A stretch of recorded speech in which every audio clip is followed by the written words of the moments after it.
याद चले गए। हमने 25 तारीख को चौधरी देवीलाल जी के सम्मान दिवस के लिए प्रदेश भर का एक कार्यक्रम बनाया हुआ है। मैं और माजरा साहब दोनों 90 के 90 विधानसभा क्षेत्र में जा रहे हैं। अब तक 13 विधानसभा क्षेत्र कवर कर चुके हैं। 8 तारीख तक 90 के 90 कवर हो जाएंगे। रोजाना 3 से 4 विधानसभा क्षेत्रों में कार्यकर्ताओं से मिलते हैं। बड़ी बात यह है कि कार्यकर्ताओं में बहुत उत्साह है। हमने पीछे लगातार 1 वर्ष संगठन खड़ा किया नए सिरे से प्रदेश में, और संगठन को हमने बूथ के सतह तक खड़ा करने का काम किया है।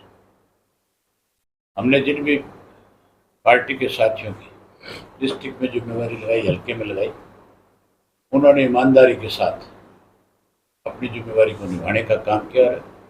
एक बड़ा ही अच्छा संगठन खड़ा करने का काम किया। ये उसी का नतीजा है कि जो हमने बूथ के स्तर पर संगठन खड़ा किया, तो आज कार्यकर्ताओं की संख्या हल्के में 500, 700 की है।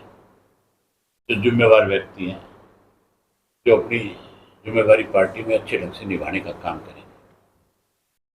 मुझे इन कार्यकर्ताओं के भरोसे इस बात की उम्मीद है कि अब की बार चौधरी देवीलाल जी का जो सम्मान दिवस है, उसमें पहले भी हमने रिकॉर्ड अपने तोड़े हैं। हमेशा लाखों की संख्या में लोग आए हैं, और अब की बार मुझे लगता है रोहतक में पैर रखने को भी जगह नहीं मिलेगी, इतने लोग आएंगे। इस तरह का उत्साह है लोगों में, उसके लिहाज से मैं ये बात खुलकर कह सकता हूँ कि अब तक की नॉर्थ इंडिया की सबसे बड़ी रैली होगी, सबसे बड़ा सम्मान दिवस, और उस दिन लोग इस बात पे मोहर भी लगाएंगे कि हम अगली सरकार जो है इंडियन नेशनल लोकदल पार्टी की बनाएंगे। अब तो जो लोग हमें बी टीम कहते थे, आज उनके चेहरे स्पष्ट हो चुके हैं। आज हर व्यक्ति की जुबान पे एक ही बात है कि आज तीसरी दफा जो सरकार बीजेपी की बनी है, उसके लिए कांग्रेस जिम्मेदार है, और कांग्रेस भी भूपेंद्र सिंह हुड्डा एंड पार्टी जिम्मेदार है। अब तो हर आदमी को इस बात का पता है, दूर जाने की जरूरत नहीं है। सोनीपत के साथ लगता हुआ इलाका है। 30 सीटें थी कांग्रेस की ऐसी जहां नया कोई चेहरा नहीं उतारा गया था, पुरानों की टिकटें दी गई। सर्वे की रिपोर्ट में साफ लिखा हुआ था कि 30 में से 16 आएंगे। अगर चेहरे बदल देंगे तो 30 की 30 जीत जाएंगे, लेकिन चेहरे बदलने की बजाय 30 के 30 उन्हीं को टिकट भाजपा के दबाव में आकर के दिलाई। आपको ध्यान होगा, चंद दिन पहले टिकटों के बंटवारे से ईडी की रेड हुई हरियाणा प्रदेश में अलग अलग बिल्डरों के, और उस रेड के अंदर भूपेंद्र सिंह हुड्डा का नाम भी ईडी में लिखा गया था। उसके खिलाफ भी एफआईआर दर्ज करी थी। उसी दिन भाजपा के नेताओं के पास चला गया और जाके कहा कि मुझे बताओ मैं आपकी क्या मदद कर सकता हूँ। उन्होंने कहा कि 30 टिकटें बंटवा पहले, और जब वो 30 टिकटें बांट दी गई, उसी दिन भाजपा ने कह दिया कि अब हमारी सरकार बनने से कोई रोक नहीं सकता। ये आपके साथ लगता हुआ सोनीपत है। सोनीपत में 4 सीट इसी वजह से हारे कि वहाँ ऐसे लोगों को टिकटें दे दी जो किसी कीमत पे जीत ही नहीं सकते थे। लोगों की आंख में करकरी थी उनके लिए। और एक ऐसी सीट थी राय की,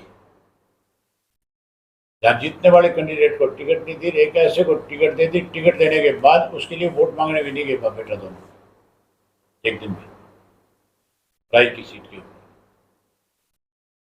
तो अब तो हर आदमी को इस बात का पता है कि कौन जिम्मेवार है इस बात का। आज आप ये देखो कि हरियाणा में अगर कोई हमारा पानी रोकता है, तो उस पानी रोकने के ऊपर कांग्रेस के लोग चुप्पी साध जाते हैं। जब हमारे 9,000 क्यूसेक से 3,000 क्यूसेक पानी कर दिया गया था, तो केवल इंडियन नेशनल लोकदल पार्टी ने लड़ी थी। सरकार भी हाथ पे हाथ धर के बैठ गई, और जो अपने आप को अपोजिशन में मानते हैं वो तो कहीं नजर ही नहीं आए बेचारे। बिजली के रेट बढ़े तो हमने वो लड़ाई लड़ी, यूनिवर्सिटी में बच्चों के साथ अन्याय हुआ तो हमने जाकर के उनकी लड़ाई लड़ी। आज लोगों का विश्वास इंडियन नेशनल लोकदल पार्टी के प्रति बढ़ता जा रहा है और हमें उम्मीद है कि बहुत बड़ा बदलाव आएगा। इस 25 के बाद एक नई चर्चा शुरू हो जाएगी प्रदेश में। आपको भी निमंत्रण है 25 का। सबसे पहले आपको निमंत्रण देता हूं कि आप बिल्कुल नजदीक हो, आप जरूर आना सारे। आपको साधन मुहैया कराना तुम्हारी जिम्मेवारी है, तो पूरा है, सबको लेके आना है। अंदर बता लिखा है आदमी लेकर चल रहा भाई साहब, ज्यादा से ज्यादा। प्रदेश में जो कानून व्यवस्था की स्थिति है लगातार धमकियों हो रहा है, आपको भी कानून व्यवस्था का तो दिवाला पिट गया। बहादुरगढ़ के लोगों के सामने आपके तो पत्रकार साथियों को सब चीजों की जानकारी है। चौधरी नफेस सिंह राठी की हत्या जो हुई, वो हत्या हुई नहीं, हत्या कराई गई थी। जिन लोगों के नाम बाई नेम पर्चा दर्ज कराया गया कि ये साजिश में शामिल है, उनको पुलिस मुहैया करा दी गई, उनको गनमैन दे दिए गए, वो सुरक्षा के घेरे में घूमते हैं। और जो मरने वाले हैं उनको आज भी धमकियां मिलती है, आज भी उनकी कोई बात पे ध्यान नहीं दे रहा। बड़ी बात यह है कि आज तक चौधरी नफेस सिंह राठी के हत्यारे पकड़े नहीं गए। इससे ज्यादा बड़ी शर्मिंदगी की बात कोई हो सकती है? कानून व्यवस्था का दिवाला तो सामने है। ये आपके साथ लगता हुआ भिवानी जिला है, वहां की एक लड़की जो है मनीषा नाम की टीचर जो थी, किस तरह से उस लड़की का अपहरण हुआ। स्कूल से निकलने के बाद उसकी फोटो दिखाई जाती है। स्कूल में अब तक किसी से पूछताछ नहीं की जाती है। जिस स्कूल से निकली है, जिस इंस्टीट्यूट से बाहर आई है, वहां के 1-1.5 घंटे के सारे जो कैमरे हैं वो ब्लॉक कर दिए जाते हैं। तो इससे बड़ी साजिश और क्या करेंगे? फिर पहले तो उसको हत्या कहा जाता है, बाद में पुलिस कि कोई हत्यारा ऐसा सामने ना आ जाए जिससे सरकार की बड़ी बदनामी हो जाए, तो फिर उसको आत्महत्या का रूप देने की कोशिश की जाती है। मुख्यमंत्री बयान तो बहुत बड़े बड़े देता है, लेकिन रोजाना इस किस्म के हालात है। जो मिट्टी में मिलाने की बात करता है, उसको आप ये मान के चलो उसके अपने हल्के में आज भी शरेआम लोगों से फिरौतियां मांगी जाती हैं। तुम्हारे बहादुरगढ़ से थोड़ा पैसा फिरौती के रूप में नहीं गया, मेरे ख्याल सैकड़ों करोड़ रुपया जो है फिरौती का गया होगा। कोई इंडस्ट्रीज ऐसा आपका यहाँ का नहीं बचा, कोई जिसके पास 2 रुपये हैं वो ऐसा नहीं बचा जिसको टेलीफोन पे थ्रेट ना मिले, जिससे पैसा ना लिया।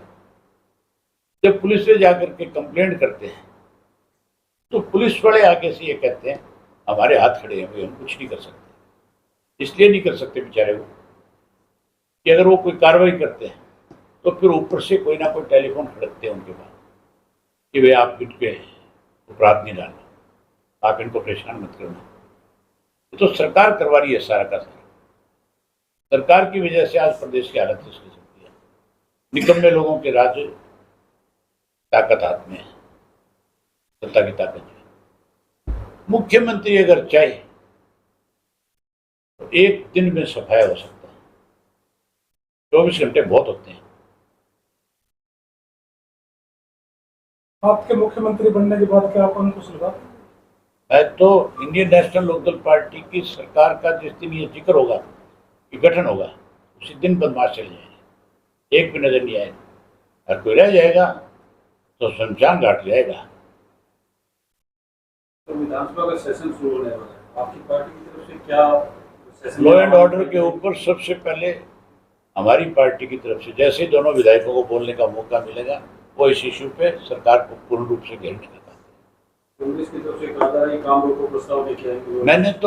मैं तो कल भी पत्रकारों ने मेरे से ये बात पूछी थी, आज आपके माध्यम से फिर ये बात करता हूँ कि अगर कांग्रेस सही मायने में विपक्ष की भूमिका निभाना चाहती है तो सबसे पहले काम रोको प्रस्ताव इस पे लेके आना चाहिए और काम रोको प्रस्ताव नहीं, उसके लिए समय सीमा तय करवानी चाहिए कि कम से कम एक दिन, पूरा दिन इस पे डिबेट हो।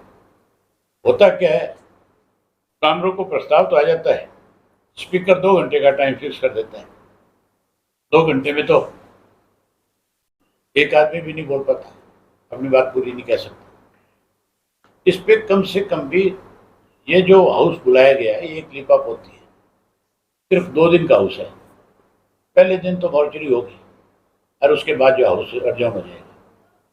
अगले 2 दिन है, फिर उसमें भी आधा दिन बाद में हाउस बैठेगा, 6 बजे शाम को समाप्त हो जाएगा।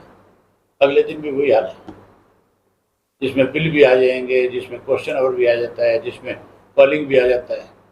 तो एमएलए चर्चा कब करेंगे, बात कब करेंगे? इसलिए हाउस को लंबा चलाना चाहिए और उसके साथ साथ काम रोको प्रस्ताव इस पे आना चाहिए और इस पे काम रोको प्रस्ताव के ऊपर पूरा दिन डिबेट होनी चाहिए।